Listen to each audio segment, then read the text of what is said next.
Hey, it's Tyler, your local celebrity chef.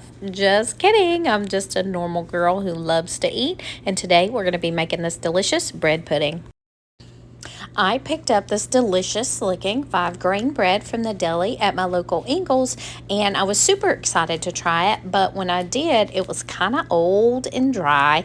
So I thought, what better way to use it than to make bread pudding, because the one ingredient you have to have is at least day old bread.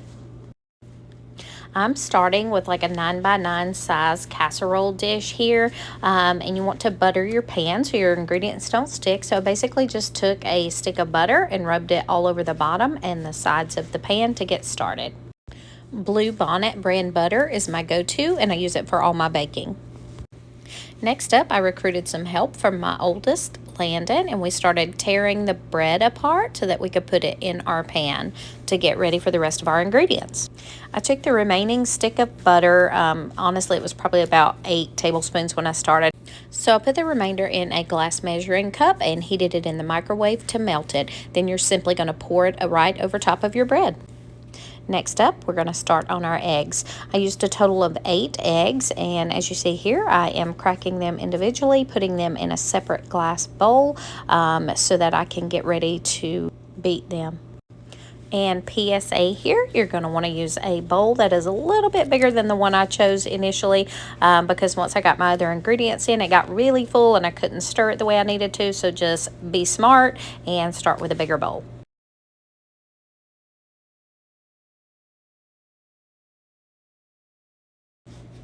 Now we're going to take out our whisk and we are going to beat our eggs. If you choose to, you can also put this in a mixer and use your beaters there, but it's pretty quick to just do it by hand. Our next ingredient is going to be sugar. I used a total of 1.5 cups of sugar and I poured it directly into my egg mix. If you want yours to be a little sweeter, you can add more. I've had some bread pudding that was really good, but it was so heavy and so sweet that you could only eat like 1 or 2 bites and it almost kind of made you feel sick. So I opted to go a little bit lighter with mine because after all, it is nothing but carbs, being that it's bread and sugar and heavy cream and whatnot. So I went with 1.5 cups total, and it was perfectly sweet in my opinion. But again, if you want it a little bit sweeter, feel free to add another 1/2 cup to a cup.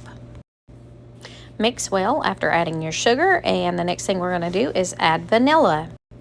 I used a teaspoon to measure mine, and I did a total of 3 teaspoons. However, I did overfill it, as you can see here. So it's probably more like 4 teaspoons, but that's fine. Comes out great and tastes delicious. Next up is cinnamon, and I think I did 2 teaspoons. Mix up all these ingredients well using your whisk. Next up, we are going to add our milk and our heavy cream. So I chose to use half of each. So I did a total of 2 cups of whole milk and 2 cups of heavy whipping cream. This is about the time that I realized my bowl was way too small, so I swapped it out for a larger one. Again, mix all your ingredients up well using your whisk, and if your arm gets tired, you can employ the help of your children, like I did. And actually, he wanted to help. I'm not that lazy. So to make my bread pudding extra bougie, I decided to add some raisins to it. My oldest does not like raisins, so I only put it on half of the bread. I simply toss them right on top. When doing this, you may want to give it a little bit of a stir just so they don't get too brown on top when you bake it. Next up is pecans because 1, they're delicious. 2, it adds a little bit of crunch and texture to our bread pudding. And 3, it also adds a little bit of protein to this recipe, which is otherwise all carbs. Next, you're going to take your bowl of liquids and you're going to simply pour it all over your bread pieces. Make sure it's distributed well and covering all your bread. It's going to be very soupy at this point. Don't freak out. The last thing I did was to add a little drizzle of honey over the top of the bread just to kind of top it all off. Here's what it looks like. Like I said, pretty soupy. And next we're going to bake it. I baked mine for about 55 minutes. As you know, times on ovens can vary, so I recommend setting your timer at 45 minutes. Bake it at 350. Check it. You'll know it's done when it bounces back when you touch it, and also when most of the moisture is absorbed. However, you will still see a little bit of moisture in the bottom when you get it out hot and fresh from the oven.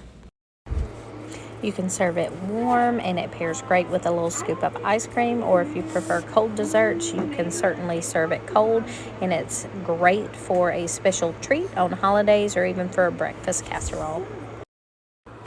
As always, thanks for watching our videos, whether it be furniture refinishing, crafting, design, or recipes. Don't forget to like and subscribe to our channel.